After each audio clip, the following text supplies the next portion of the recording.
Hi, everyone. Welcome to our March episode of Happiness Deployed, which is a new show where we highlight positive stories coming out of the military community. I'm Natalie Gross. And I'm Andrea Scott, and we have a lot of great stories here for our March episode, so let's jump right in.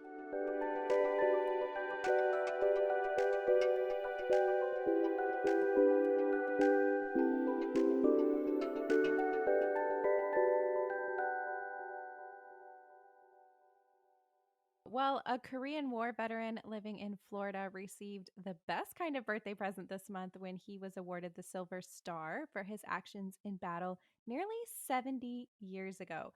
Salvatore Nemo, I hope I am not ruining his name. He was a rifleman in Howe Company and saved the lives of two fellow Marines while injured himself during what's known as the Battle of the Punch Bowl. After getting his comrades to safety, he continued to fight Chinese forces with his rifle and grenades and other weapons from his little fighting hole until he was nearly out of ammunition and his company was actually able to retain the hill. Nemo was recognized for his bravery there, but his platoon commander was actually killed 2 days later before he could submit the paperwork for Nemo to get the medal. So, on his 89th birthday, on March 17th, he was presented with the nation's third highest award for valor, surrounded by his family and friends. His response: "I earned this for something I was trained to do." And that picture of him with his wife receiving his Silver Star is so sweet. Yeah. It touched me when I saw it.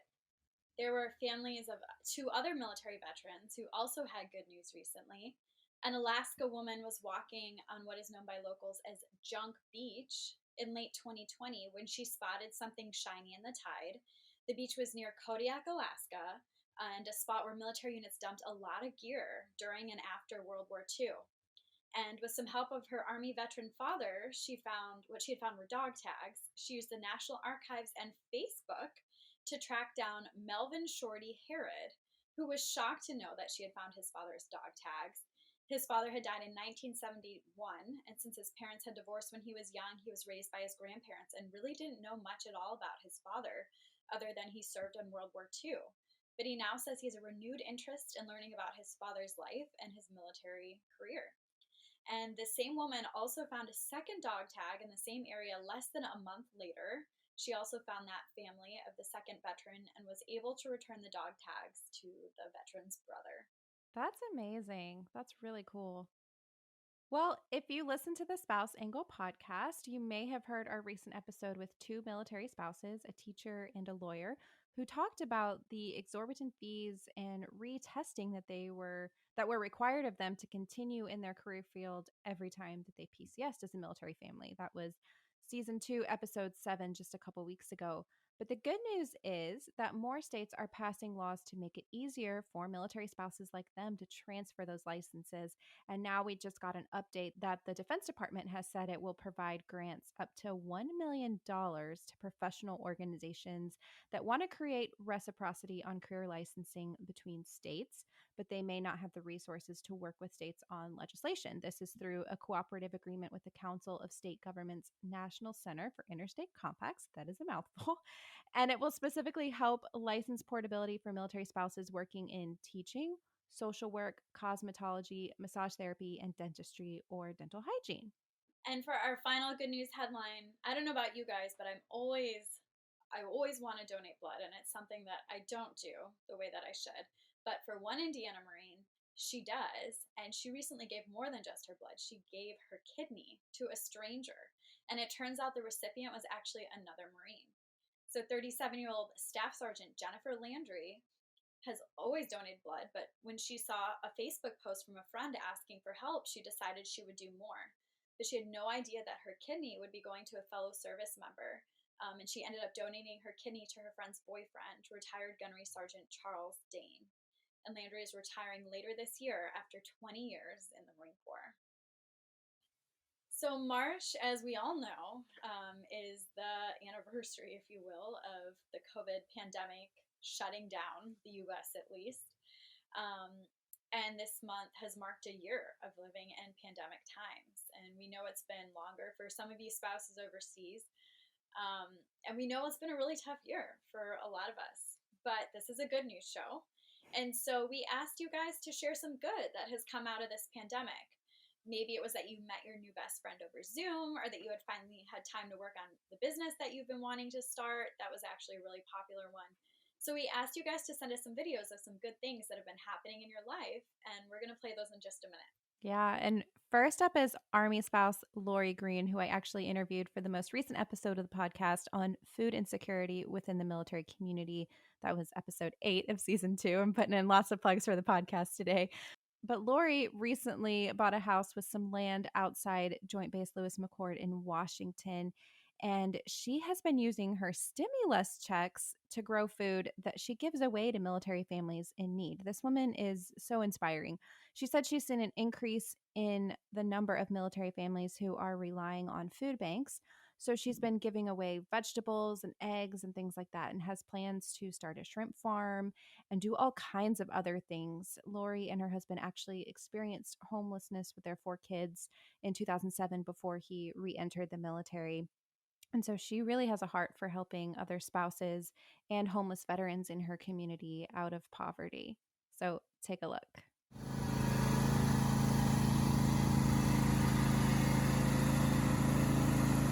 With the stimulus check, the first thing we did was put in a chicken coop and a greenhouse, which is 12 foot by 24 foot, and put in a garden.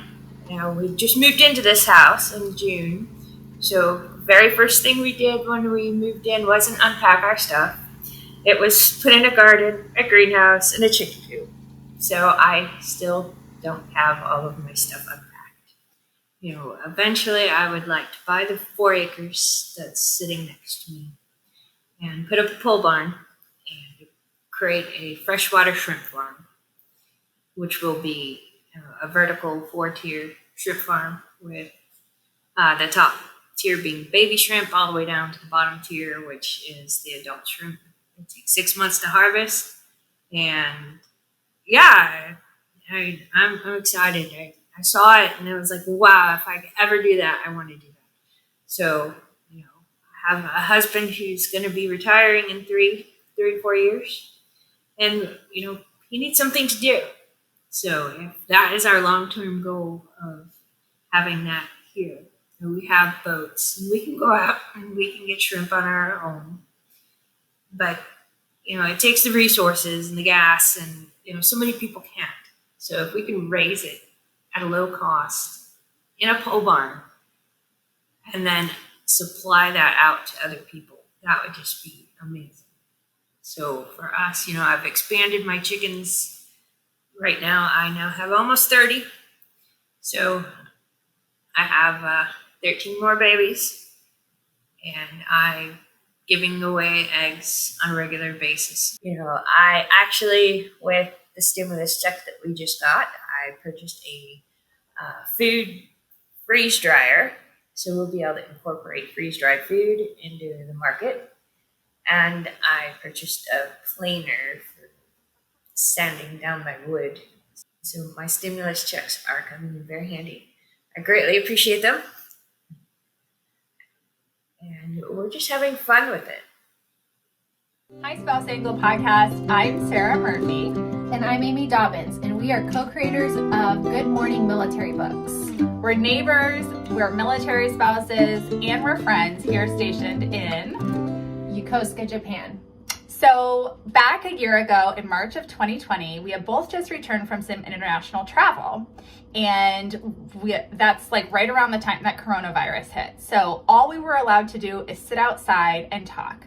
So that's what we did. We sat outside on our little driveway right out here, and we talked and talked and talked about a dream I had, which was to create these children's board books for kids for our base here in Yokosuka. So I told Amy about this dream I had, that I had written this book, that it was being illustrated by a friend of mine, and we, through COVID and being stuck on base, we were able to create so much more than that.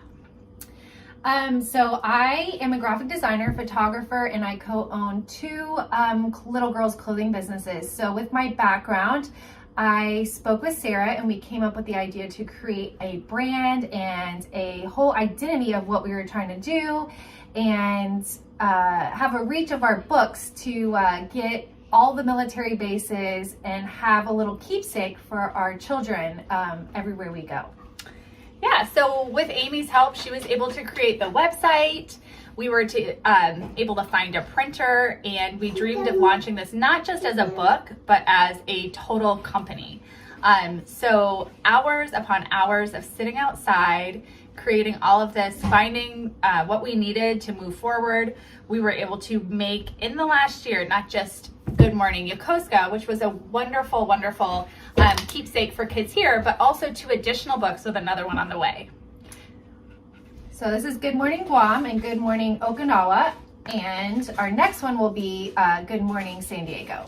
And in the last year, just through our little company and through coronavirus, we've sold almost 2,000 books to military families stationed both in these locations and that formerly were stationed here. These books are to help children transition to a new PCS station, to create memories while they're living there, and then to also transition out and have a very beautiful keepsake for them to take with them. We've been featured on Stars and Stripes, an NPR affiliate station, and we're growing more and more every day. We have partnerships with the MEX, with bookstores and gift shops. And if it wasn't for the 4 months of lockdown here in Yokosuka, Japan due to COVID, we probably wouldn't have been able to turn this conversation into a company. Hi there, my name is Callie Meredith. I am an Army spouse of less than 1 year, and I am also the owner of the Call to Marriage podcast. Quarantine has not only blessed me with 2 dogs, but it's also given me the opportunity to really focus on my podcast and help grow it and help me come up with topics that are really relevant and important for new spouses, especially to hear. Call to Marriage is all about helping new spouses navigate the roller coaster that's military life and figure it out and have knowledgeable, positive resources. And so being able to really invest in that and spend time has been such a great outcome of quarantine and the pandemic in general. Hi, I'm Rochelle Futch. I'm a military spouse and a mental health counselor. And the silver lining that I've found through this global pandemic is that it has raised awareness and acceptance to telehealth. Where before insurance companies would not reimburse or pay for telehealth, now many people can get the help that they need from the comfort of their own home. Hello, everyone. My name is Jessica Manfrey, and I am a Coast Guard spouse of 13 years. What a year it's been, right? Nothing that we could have ever predicted or imagined. And then, you make plans like we did to start a nonprofit, not knowing that there was a pandemic coming. And it's almost like it was that perfect time. As crazy as it sounds, it's what we needed to get through that thing, that purpose. It taught us so many lessons, as much as we were removed from physical proximity from our family and our friends, we had each other. We had all these projects where we're serving our military and first responder community to keep us busy and give us that good feeling while we were battling what was going on, around us. And so while I would never want to repeat, another year in quarantine, if you will, or go through something like this, with all the lives we've lost, I am grateful. I am grateful that in the midst of something so hard, something so beautiful came out of it. And, that's the friendships that I formed with the 3 other ladies that I co-founded Inspire Up with, and the many partnerships that we have built and, developed over this past year. It ended up being a blessing for us. But the biggest lesson is that we can do harder things than we imagined. And it's okay to be sad and upset and sit in those feelings. But when you have support and love, especially in these friendships, you can conquer anything. And so that was the greatest blessing of doing all of this through a pandemic.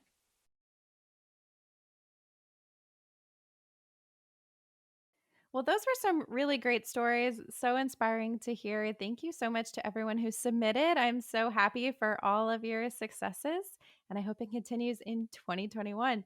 Andrea, as I was listening, I was kind of trying to think of what are some good things that have happened in my life. And I know for me, it sounds silly, but daily walks weren't really a part of my life before COVID. And now I realize how much it actually helps me de-stress. just to walk around the neighborhood, walk around and enjoy nature. It was something like I could walk to go somewhere with a destination, but just like walking outside wasn't really part of my life. So that's kind of a silly thing, but it is something that came to mind that I think I'm going to put into practice, hopefully, the rest of my life. What about you? Yeah, I'm gonna have to go with the business thing as well. Obviously, more sunshine for me as well has been great, but I was furloughed from my regular job for 4 months, my day job, and that was awful. It was really hard not knowing if we were going to get our jobs back or when, and dealing with the unemployment office when they had no idea what was going on was honestly one of the hardest things I've ever dealt with. But because of that, we were able to solidify the spouse angle and create an LLC. I used that time to build our website, and we really got this off the ground. And so it ended up being a huge blessing and really getting me more involved in the military spouse community. And I'm so grateful for that time.